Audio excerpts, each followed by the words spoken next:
gitu. Jangan lupa anak adalah buah cinta. Jangan pernah berharap bahwa anak akan merubah segala sesuatunya. Anak itu bukan solusi untuk mempererat hubungan kalian Yes. ya. Hubungan suami istri itu urusannya adalah hubungan suami istri, bukan gak ada hubungannya dengan anak. Hati-hati loh kalau ibu yang kurang gizi, meskipun Anda Ya. kaya raya kayak apapun, kemungkinan anak Anda juga bisa stunting loh. Oh nanti kalau lu bukan perempuan bener, kalau melahirkannya nggak normal. Oh my God.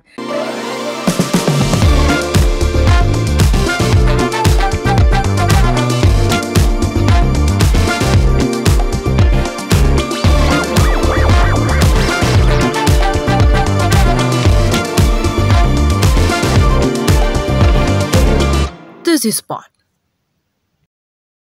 Hai, welcome Welcome back. Udah Banyak yang lama. kangen kayaknya nih. Berapa lama sih kita?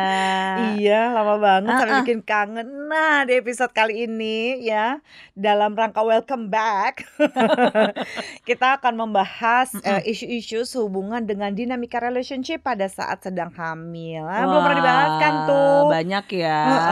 Dan Proses-prosesnya apa aja proses-proses. sih yang dialamin orangnya pada saat sedang hamil ya? Yes. Dan again episode kali ini itu adalah kerjasama antara Women Talk dengan Rumah Sakit Bunda dalam rangka nurturing the well-being of early and future mothers. Oh, I think this is very important ya. Iyalah. Sebenarnya salah satunya juga kalau kita mau bilang mendukung program pemerintah, ini juga sebenarnya salah satu program mencegah stunting menurut gue sih. Iya kan? Iya, Karena iya. kalau nggak direncanain dari awal gitu ya, lu nggak bisa bangun pagi, gue pengen punya anak. Harus ada plan gitu ya. Harus ada plan kayak lo mau bangun rumah gitu ya, nggak sakjek juga gitu.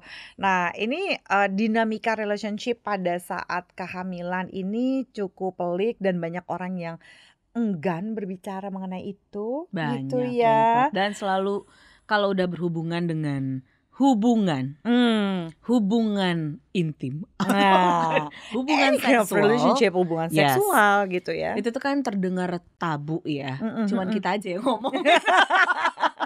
Kita aja nggak tau malu ngomonginnya. Kita aja yang ngomong gitu. Jadi sebenarnya permasalahan pernikahan itu kalau orang selalu bilang setelah nikah enak, kata siapa? Kata siapa?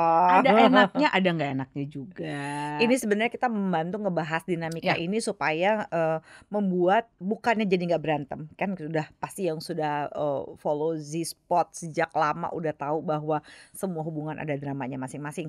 Tapi dinamika-dinamika ini kalau misalnya itu adalah menuju ke proses-proses setelah itunya juga loh. Ingat nggak waktu itu kita pernah bahas husband stage? Ya kan? stage, ya. Dimana ada ekspektasi laki-laki itu yang berharap bahwa nanti kalau misalnya lahiran biar kamu nggak longgar ya kan, Istilahnya. tambahin lagi dong di perineumnya jahitannya ini itu. Nah ini sebelum ke situ nih kita kan keburu udah bahas itu ya dulu ya ekspektasinya. Jadi pada saat lagi akan merencanakan kehamilan ada baiknya juga kita paham tentang apa aja sih challenge lo pada saat lo in relationship. Harus tahu juga dari Pada saat awal. lagi hamil Iya, apalagi ya. apalagi kalau udah hamil kan hormon. Kayak gue hamil kemarin anak 3 itu ya kan. Anabulnya dia kecil-kecil, anabul gue husky gimana ya? Jadi harus ada obrolan dengan suami juga sebelum itu. Kalau kita ngomongin masalah hubungan suami istri ya, itu kan ada dramanya masing-masing. Nah, ketika sudah melihat ada isu-isu ketika pacaran nih ya, dan ketika pacaran sudah tahu ada isu-isu dan selalu berharap kadang-kadang beberapa pasangan udahlah nanti dia bakal berubah. Siapa tahu pernikahan akan merubah dia, anak akan merubah dia, belum tentu. Iya, terus Gitu. ya udah makanya akhirnya kita punya anak aja, mungkin dengan adanya anak itu bakal mempererat hubungan kita gitu. Anak itu bukan solusi untuk mempererat hubungan kalian ya. Yes, that's very important. Hubungan suami istri itu urusannya adalah hubungan suami istri, bukan gak ada hubungannya dengan anak gitu. Jangan lupa anak adalah buah cinta. Ya, Yes. itu hasil dari cinta kalian berdua. Jadi kalau misalnya dari awal jangan pernah berharap bahwa anak akan merubah segala sesuatunya. Ya. Karena ketika kita berharap anak akan merubah segala sesuatunya nanti, aduh amit-amit knock on wood ya, akan memanfaatkan anak untuk ketika misalnya ada perceraian atau apa, nah anak lagi yang dibawa. ada infidelity. Anak di dalam lagi yang hubungan. dibawa, anak yang dibawa akhirnya jadi mikir, kamu nggak inget anak kamu apa? Lah kalau dia istri aja nggak inget ya kali anak dia mau inget gitu ya. Ada loh yang kayak gitu-gitu. Tapi sebenarnya banyak nggak sih kan ekspektasi sosial ya Mm-mm. dari ekspektasi sosial lah tentang masa-masa kehamilan itu tuh sebenarnya untuk pressure dari perempuan ya ketika hamil tuh sebenarnya apa aja? Itu banyak Banyak banget gitu, pasti. apalagi zaman sekarang nih, ini juga mungkin sekaligus karena ini adalah juga bagian dari Women Talks. Mm-mm. Saya mungkin mau menghimbau untuk setiap perempuan tidak melakukan mom shaming ya, terutama pada saat perempuan hamil. Yes. Karena bisa jadi yang nanti kalau lu bukan perempuan bener kalau melahirkannya nggak Nggak normal. normal. Oh my god.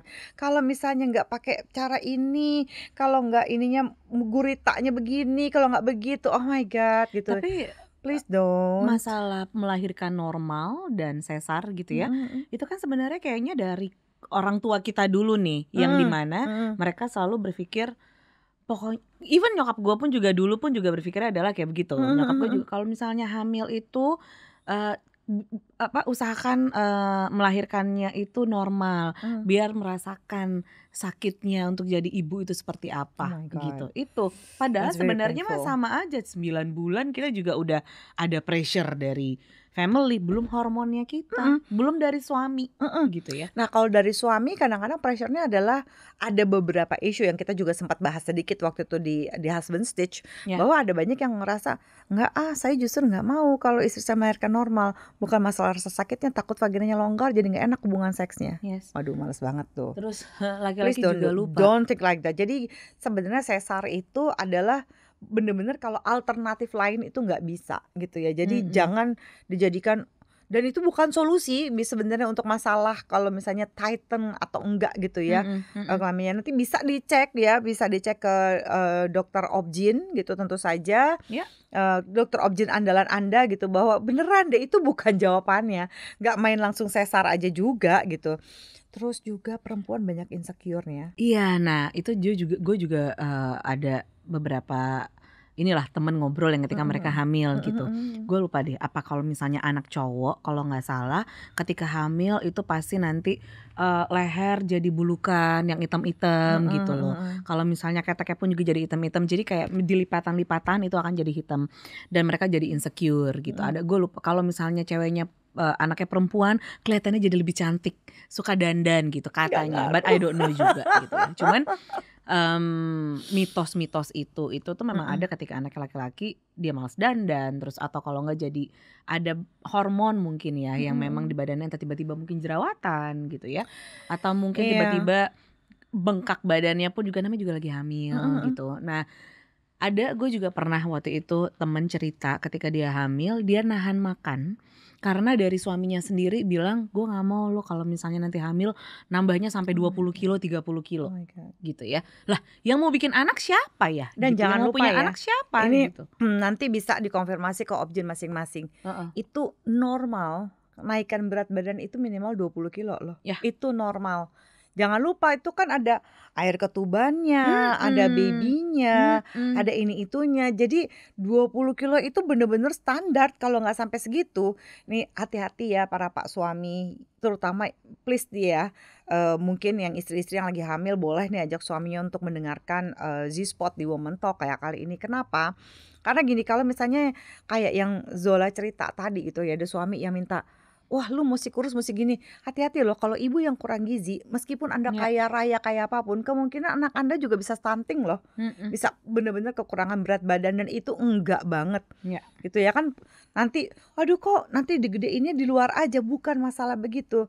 Misalnya kenapa sih nggak pentingin kesehatan ibu gitu ya? Coba ditanya dulu seperti apa. Nah kadang-kadang nih sih dari yang lu bilang kayak gitu tuh, pengen kurus, pengen ini, pengen itu. Gimana caranya hamil disuruh kurus ya?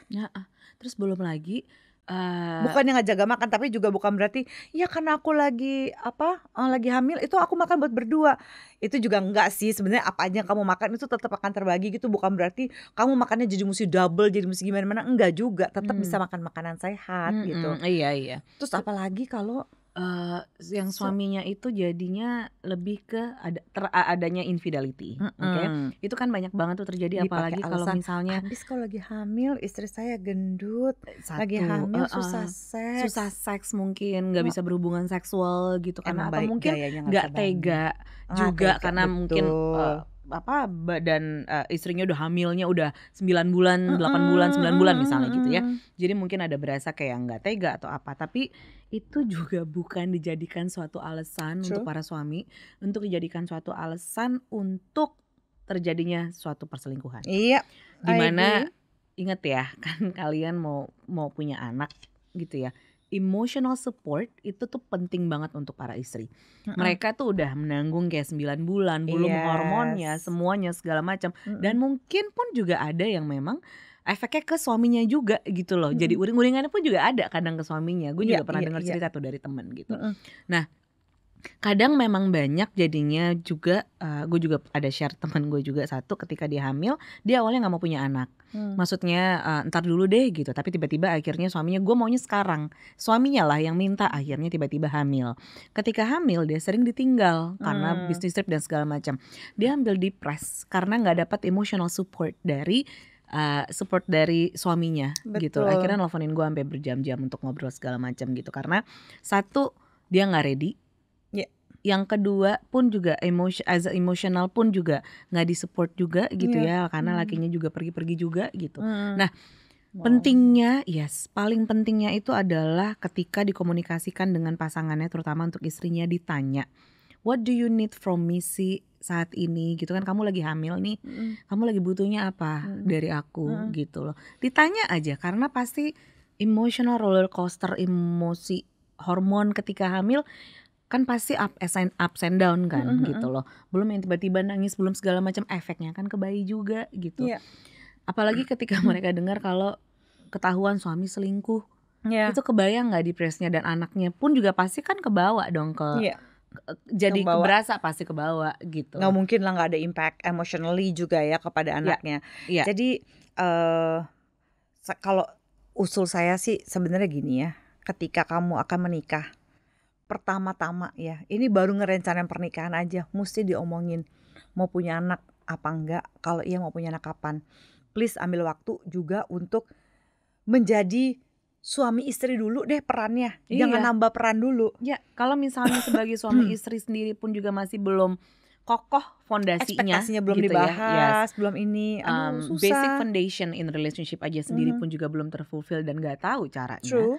pasti akan susah gitu loh. Jangan Kasih berharap. waktu lah ya kan. Iya, jangan. Cuman kan kadang-kadang dari orang tua pressure, dari orang tua, jangan nunggu kalau misalnya udah hamil, Ntar jadi susah udah punya anak menikah, loh. nanti susah loh segala macam. Heeh. Balik lagi again, badan-badan perempuan yang untuk laki-laki pun juga jangan terlalu push perempuannya. Gue mau punya anak saat sekarang juga, badannya adalah badan perempuan, yang hamilnya di perempuan, anaknya ada di perempuan. Kalau memang dianya belum ready, masa iya sih setega itukah untuk Iya. memaksakan kehendak keegoisan gitu loh. Iya, cinta tuh nggak Jadinya kayak gitu. banyak. Cinta tuh nggak kayak Iya. gitu. Cinta itu nggak memaksa gitu ya. Karena pada dasarnya gini, kalau begitu kalian punya anak itu kan akan seumur hidup gitu ya.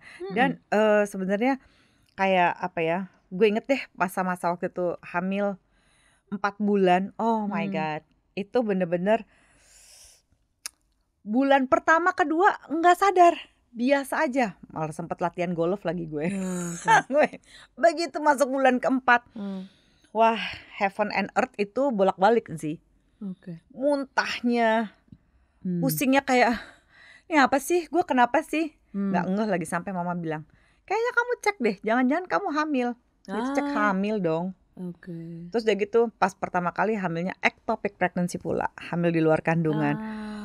Wow, the bleeding and the stuff gitu ya, itu bener-bener mungkin I don't know, it's just me or most women gitu ya. Tapi lama-kelamaan gue juga belajar ternyata semua perempuan merasakan hal yang sama. Yang pertama kali gue pikirin adalah gue takut gendut. Oke. Ya, gue takut tidak menarik lagi. Oke. Dan ada insecurity-nya sendiri ya. agak ngilu ngelihat badan sendiri pada waktu itu, padahal masih kurus jaya gitu ya.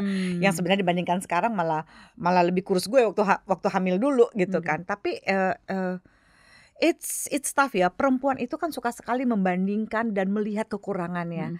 Ya kan kalau kita ngaca kita cepat banget bilang, "Aduh ini lengan gue kayak ada bersayap nih, paha gue gede nih, perut gue begini." Stretch mark, oh my god, stretch Semuanya mark, kan. it stays with you. Ada sih sekarang teknologi yang cukup canggih kalau lo punya duit ya gitu untuk ngilangin stretch mark itu. Tapi jangan sampai ketika stretch marknya hilang, kepercayaan diri lo nggak tetap balik. Jadi gini, bagi para suami ya, yang udah tahu mungkin agak berat nih masa-masa mual-mualnya ini itunya. Memang ada perempuan-perempuan yang pas Iya saat lagi hamil lebih nafsu seksnya gitu. Tapi ada juga yang benar-benar meskipun sebenarnya secara biologi pasti horny lebih rasa terangsangnya lebih tinggi lah, desire-nya lebih tinggi. Tapi gara-gara muntah-muntahnya itu, hormonal up and down-nya itu, mereka jadi nggak bisa kepikiran tentang seks. Sampai ada beberapa suami yang puasa selama 9 bulan. Mungkin dari POV-nya suami, oh my god tega banget aku nggak diapa-apain 9 bulan. Aku ngerti sih lagi hamil tapi it's so hard. Boleh nggak sih konseling aja? Nah, boleh mungkin nggak sih diskusi tentang ekspektasi, jangan selingkuh dong, gitu. Atau kalau enggak gini ya, mungkin yang mereka pernah keguguran, kayak misalnya kayak lo gitu ya, ternyata ada hamil apapun, terus udah gitu ternyata keguguran. Dan kalaupun memang keguguran, ya jangan dipaksa lagi istrinya untuk langsung hamil, gitu loh. Itu butuh proses loh, untuk belum mental health-nya pun juga terganggu, emosionalnya semua terganggu gitu ya. Ini kan bukan robot. Yang badan tuh bukan robot yang bisa tiba-tiba gue masih inget banget sampai sekarang ya, pas lagi keguguran sampai bilang gini, oh mungkin bayi lo itu ditunggu menjadi angel di sana. Gue nggak peduli ya dia jadi malaikat apa enggak. Gue lagi sedih, jangan ngomong kayak gitu, you know. Kayak grieving ya. Lagi grieving kan gitu. Terus udah gitu kan my body was just so exhausting gitu ya. Mesti operasi gitu, mesti pendarahan 3 bulan gue waktu itu gitu ya. So it was like wah gitu. Nah orang itu boleh gak sih gitu ya misalnya bertanya kayak lo lagi butuh apa sih? Iya. Daripada berasumsi, daripada sok-sok menghibur tapi sebenarnya gak ngerti apa yang kita alami gitu. Tinggal di obrolan, let's say misalnya gini over the weekend. Oke, mungkin kalau misalnya Sabtu Minggu sibuk gitu ya. Over the weekend tinggal sesimpel cuma nanya, sayang kamu lagi butuh apa dari aku gitu. What do you need from me right now? Sesimpel cuman mungkin ya you know, emotional support. Atau mungkin gini, istrinya mungkin lagi share, tuh badan aku capek segala macam, aku ini gini-gini. Jangan langsung, kadang istri itu cuma pengen didengerin doang. Jangan langsung come to conclusion kalau harus ngasih solusi. Itu I talk to myself juga sih, kadang gue juga begitu. Cuma maksudnya kadang-kadang kita kilaf. Otaknya tuh langsung switch gitu. Oke, berarti ada masalah, berarti ada solusi gitu, nyarinya solusi, langsung ngefix sesuatu gitu. Gue sama Zola tuh occupational hazard sebenarnya. Bukan segala sesuatu harus langsung disolusikan. Karena pekerjaan gitu. Kita sebenarnya. Jadi kadang-kadang kebawa juga ke relationship. Mungkin gitu kali ya. Karena jadi kita ngefix kan. Kita kan kebiasaan ngefix segala sesuatu nih di pekerjaan kita. Jadi waktu kita berelasi, kita jadi kadang-kadang suka bilang, kayak laki sih sebenarnya, karena kita ketika bekerja kita menggunakan energi masculine gitu. We solve problem gitu ya, we make a decision. Pas pulang lupa ganti topi, say. Lupa gitu. Nah, itu juga mungkin untuk bisa para suami, karena kan laki-laki karena laki-laki itu kan mereka logik dan mereka tuh memang di settingan modenya itu untuk memberikan solusi gitu. Tapi juga diingat, kadang istri itu hanya cuma pengen denger doang, mereka cuma pengen sharing doang. Dan mungkin yang bisa ditanya gitu, oke, kamu lagi sharing, what do you need from me? Do you want comfort or do you want the solution? Gitu. Jadinya pun juga tahu, dan untuk para istrinya pun juga mungkin ketika lagi sharing juga ngomong, aku tuh lagi mau share tapi aku cuman butuh kamu denger doang ya, aku nggak butuh ini solusi, misalnya gitu. Itu pun juga sebenarnya pun juga komunikasinya jadi masuk. Iya, betul. Kadang yang perempuan karena mungkin lagi hormon, kita pun juga kadang suka gitu, tiba-tiba diem ngambek segala macam, dan suami nanya, ya harusnya juga udah tahu dong. Ya kan nggak tahu kan, kita bukan mind reader ya. Jadi kasih tahulah apa yang kamu butuhkan gitu ya. Jadi para suami ini, saya mungkin berbicara bukan tentang suami-suami yang dengan gangguan narsisistik lah atau mungkin psikopat dan sebagainya. Kalau mereka sih udahlah hopeless lah ya gitu. Tapi ini adalah buah cinta. Kalau bikinnya bareng, ngurusnya juga bareng ya. gitu. Pada Iya. saat lagi proses seperti ini, istri paling membutuhkan support yang besar sekali dari Anda gitu ya. Dan please bagi para suami yang mengatakan bahwa, "Ya kan saya kan juga kerja, kalau enggak nanti gimana anak ini lahir tanpa begini begini begini begini." Iya betul gitu ya. Kita juga nggak nyuruh jadi nggak kerja gitu Mhm. untuk ngurusin itu, tapi boleh nggak didiskusikan berdua? Lain kayak gini misalnya, "Yang aku bisa nyupport apa nih kalau misalnya pulang aku juga capek kerja, kamu juga lagi seharian lagi overwhelmed with this thing. Apa yang bisa kita lakukan sama-sama nih untuk bikin supaya proses ini juga lebih enak buat kita berdua?" Kan oke tuh, Atau ya. kalau enggak mungkin yang sering banget ini kalau misalnya istrinya ibu rumah tangga ya, maksudnya Mhm mhm. istrinya yang ibu rumah tangga Mhm, gitu. betul. Itu tuh selalu, nggak semua, ada beberapa kasus di mana suami pulang dan suami berasa kalau istrinya nggak ngelakuin apa-apa, "Lo Mhm. ngapain aja di rumah?" Oh my As if God, kayak nggak that's mean. kerja gitu. Mhm. Jangan salah loh, sebagai ibu rumah tangga tuh pekerjaan pun juga banyak, apalagi kalau Oh, memang mereka udah punya lebih anak ribet ya. lagi. Lebih ribet, karena itu udah multitasking semua nih kalau kita Mhm. ngomongin yang mereka udah punya anak ya. True true. Lagi megang ada anak, harus masak, harus segala macam atau apa, itu tuh buat gue itu tuh pekerjaan yang paling kuat sih Iya sebagai ibu rumah tangga dan itu iya. nggak gampang untuk memanage sesuatu. Mbok ya di-appreciate pasangannya gitu. True. Thank you loh udah masakin, thank you loh mungkin udah bersih-bersih rumah, I Mhm. really appreciate it gitu. Sesimpel cuman ngasih apresiasi, Mhm, itu pun juga iya. udah cukup gitu. Iya karena kalau misalnya enggak jadi perang bubat kan. "Aku kan capek sekarang gini-gini." "Emang aku juga capek, kamu aja coba kerja." Iya, Jangan begitu mhm, ya gitu. Dan please apapun, bisa kok diselesaikan, bisa diomongin gitu ya. mhm, Seksnya kurang gitu ya, ada beberapa cara kok gitu ya coba deh dikulik-kulik lagi woman talks, Z-Spot yang sebelum-sebelumnya gitu ya tentang bagaimana sih menghadapi infidelity, bagaimana sih menghadapi mhm, ekspektasi yang salah, bagaimana sih rasanya berjuang berdua. Ini kan sebenarnya kalian lagi berjuang berdua pada saat kehamilan, ya, gitu ya. Jadi jangan lupa kalau menurut saya sih, penting sekali untuk membahas ekspektasi, yang aku pasti akan gendut ya. Jangan bilang, "Banyak tuh artis-artis yang begini begini begini daripada gini." Aduh, ngobrollah sama objinnya, ya kan, mhm, datang ke mhm, rumah mhm. sakitnya. Dan paling penting nih ya, supaya berproses bersama ya, para bapak-bapak. Bolehkah untuk ini, salah satu alat tes kehamilan, itu dia itu ada, tentang proses perjalanan kehamilan. Oke. At the end of the road setelah ada jadi itu ada, pertemuan, Mmm, proses kehamilan, mulai dari masa-masa subur mmm, sampai lahiran dan di luarnya yang paling akhir itu ada tempat di mana laki-laki bisa merasakan saat perempuan itu pertama hari mens terakhir, oh oke, mhm, kedua hari mens pertama mhm. ya, Penting tuh buat ngerasain terus tuh coba tuh. ketiga bukaan 1 Oke, pada saat mau melahirkan dan interesting. bukaan 2. Oke. Rata-rata pas lagi mens hari pertama laki-laki udah pada nyerah. Waktu gua hadir di situ, laki-laki yang ada di situ langsung, "Udah, ampun ampun." Terus yang gini, "Pantes ya cewek gue, istri gue galak banget kalau lagi mens hari pertama, kayak gini sakitnya." Apalagi PMS, ya kan? Belum Mhm. Jadi pas lagi mens hari pertama mereka begini, "Aduh, ini nih kayak begini rasanya." "Iya, masih kuat nggak Pak? Mau pas bukaan 1 nggak?" "Ih coba deh tapi kalau saya nggak tahan matiin ya." Itu baru juga alatnya kan ditempel di Nah, sini nih di abdomen mmm, sini, mmm, abdomen di mmm. bawah sini kan. Terus udah gitu kan pas bukaan 1 tuh, dikasih ininya tuh langsung, "Wah, stop, udah, ampun, saya mau sayang istri saya." Tapi apa Iya, iya musti segitu dulu ya, mhm, untuk get through apa yang dialami sama pasangan baru kita bisa menghargai, kan nggak kayak gitu. mhm, Ya expect-lah bahwa badannya dia akan tambah, ya karena ketika kita dia dijaga bener-bener nih pada saat ya emosinya tuh maksudnya seperti yang Zola bilang tadi, ditanyain apa sih yang dibutuhin, cobanya menjadi pendengar, itu akan membantu karena pas lagi dia melahirkan dia pasti akan mengalami baby blues. mhm, Kalau baby blues tuh mhm, cuma 2 minggu, tapi kalau kepanjangan jadi mhm, namanya postpartum depression.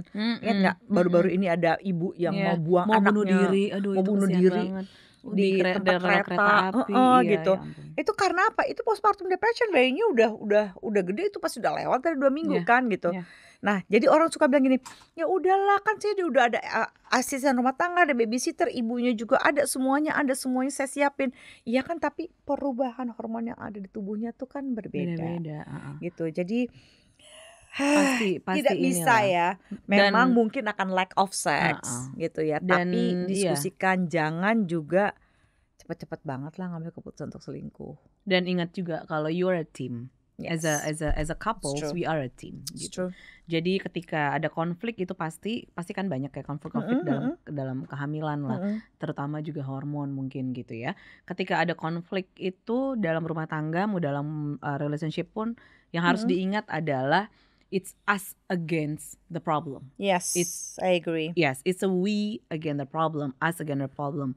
Bukannya we against each other. Jadi Iya. beda ya. Ingat, problemnya adalah kita as a couple versus problem. Let's say misalnya problemnya adalah mungkin selama kehamilan gitu ya, tidak ada seks. Misalnya, contohnya nggak selama kehamilan nggak ada seks. Problemnya adalah berarti desire seksnya. Atau mungkin ya nggak ada seksnya itu. Atau di-reject terus Ya, atau seksnya. mungkin di-reject terus. Jangan berarti suaminya harus against ke pasangannya, jadi malah berantem ke istrinya gitu. Itu kan True. ada masalah di luar, which is adalah tidak adanya seks. Hmm. Suami istri harusnya mereka saling ngobrol, ini kita tuh lagi nggak ada seks, ini kira-kira kita gimana ya enaknya. You are a team. Harusnya diobrolin. Jadi bukan yang memang malah jadinya kebanyakan tuh couples mereka jadi against each other kan. Harusnya kan again we against the problem. Iya. Gitu. Saya dan Zola selalu setuju. Ini adalah tips yang mungkin kita bisa kasih kepada mereka dalam fase kehamilan gitu ya. Salah satu tips yang paling ampuh untuk mencegah perselingkuhan adalah be vulnerable to each other. Ya. Ya, dengan seperti salah satu contoh Zola juga tadi bilang, sayang, aku sebenarnya bukan gak kepengen ngasih kamu seks, aku bener-bener badanku tuh gak enak banget. Si suami bilang, aku juga ngerti kamu lagi been through that, tapi aku juga punya gairah. Gimana ya enaknya kita berdua ya? Ada gak cara Nyari ya kita bisa solusi. berdua ketemu di tengah gitu? Karena kalau kamu berdua tidak vulnerable, yang satu mikir, ya sebenarnya sih aku kepengen tapi aku kesian sama istriku, gak diomongin. Aku sebenarnya kesian sih sama suamiku, tapi gimana aku lagi malas banget kayak begini, terus cari-cari alasan. Jangan kayak begitu dong. Kan you are a team. Iya. Ya. So Jadi- be a team. Remember that you are part of the team seperti Zola bilang tadi. Dan ingatlah bahwa be vulnerable to each other. Ya. Ya. Jadi itu adalah salah satunya cara yang bisa membantu kamu berdua untuk bisa memiliki, kalau menurut Barry McCarthy, salah satunya adalah good enough sex. Nggak usah yang spektakuler, gayanya juga nggak bisa banyak-banyak kok. Kan Cuma lagi ada hamil beberapa ya. gaya sih lagi Ada hamil. ada limitnya gitu. Gitu, ada keterbatasan fisik banget gitu di situ, dan it's okay, you still can have enjoy sex, you masih bisa menikmati gitu ya kehidupan seks yang oke gitu, yang nggak harus yang gimana-gimana banget, tapi yang penting be vulnerable to each other. Gitu. Jadi ya kalau misalnya mungkin ternyata ada yang lagi mengalami lagi hamil, terus udah gitu Dengan mengalami insecurity-nya. insecurity-nya, coba diobrolin dengan pasangannya juga gitu ya, komunikasikan, do the deep talk, ya, be vulnerable to each other. Iya. Terus juga remember that you are a team. Yes. So kalau ada konflik, it's you against the problem gitu. We as a couple Exactly. against the problem. Thank you kepada Rumah Sakit Bunda atas kerjasamanya. Dan Woman Talk sama Rumah Sakit Bunda juga akan mengadakan Mommy's Weekend. Oh, good. Acara khusus untuk ibu-ibu hamil dan toddlers mom. Ini acaranya itu bisa online dan offline sesinya ya, dari tanggal 30 September sampai 14 Oktober. Jadi kalau mau tahu info-info lebih lanjutnya bisa dicek out di Instagram Woman Talk. Nah, jangan lupa juga untuk like, komen, dan share bagi mereka-mereka yang menyaksikan ini di YouTube. Karena kalau kamu subscribe berarti kamu support kita untuk terus ngasih edukasi. Dan juga bagi mereka-mereka yang mendengarkan via Spotify, jangan lupa untuk di-follow dan share. Terutama kalau kamu merasa, wah ini berguna banget nih, temen gue mesti denger. Jadi jangan lupa di-share banyak-banyak. Sharing is caring. Saya Zoya Amirin, sex expert. Dan saya Zola Yohana, certified matchmaker and relationship coach. We are signing out. Bye!